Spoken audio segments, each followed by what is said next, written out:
Haven't you guys achieved great things?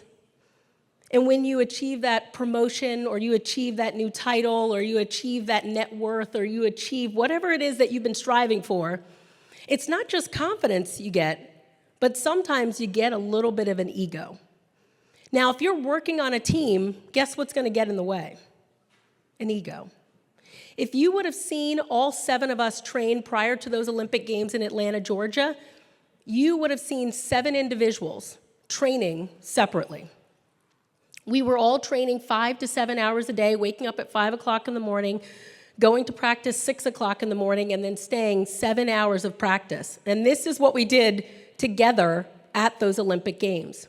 If you would have walked into the gymnastics gym, you would have been able to hear a pin drop. Why? Because no one was a part of a team. No one was cheering for one another. Have you guys ever been to a gymnastics gym? Isn't it a great feeling when you hear the young girls and boys cheering for one another, supporting one another? You wouldn't have heard that in Greensboro, North Carolina, where we were preparing to perform at the Atlanta Olympics. We were 7 individuals, and we were taught at a very young age to have blinders on. The sport of gymnastics is an individual sport. It's me, myself, and I out there on that 4-inch, and it is really narrow, 4-inch balance beam. It is only me running down that vault runway as hard as I can in hoping that I will put my hands on that horse and propel myself in the air and flip and land safely.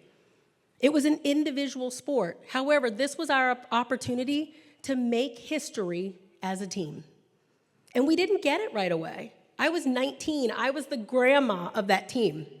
At 19. Now there's like Simone Biles at like 48. I mean, she's like 27.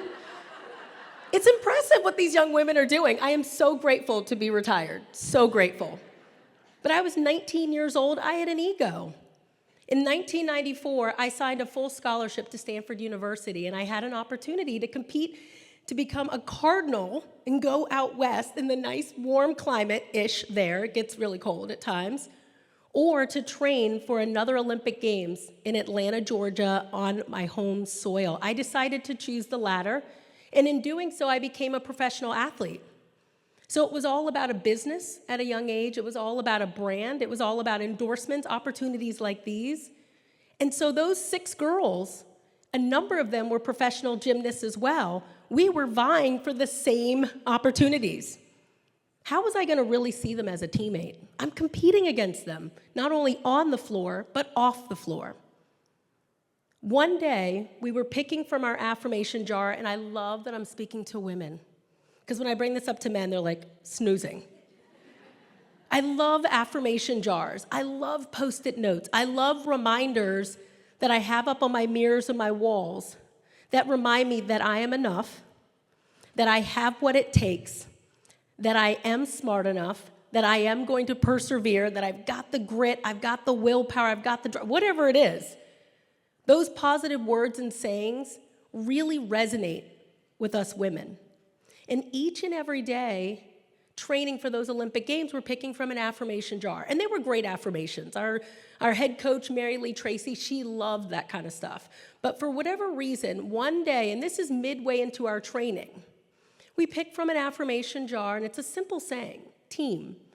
Together, everyone achieves more. Team. Together, everyone achieves more. Something as simple as that. And for whatever reason, those large egos, we decided to check those at the door, because it opened our eyes to the fact that we are not going to become the first ever women's gymnastics team to make history if we go into practice in the dark, into practice each and every day as individuals.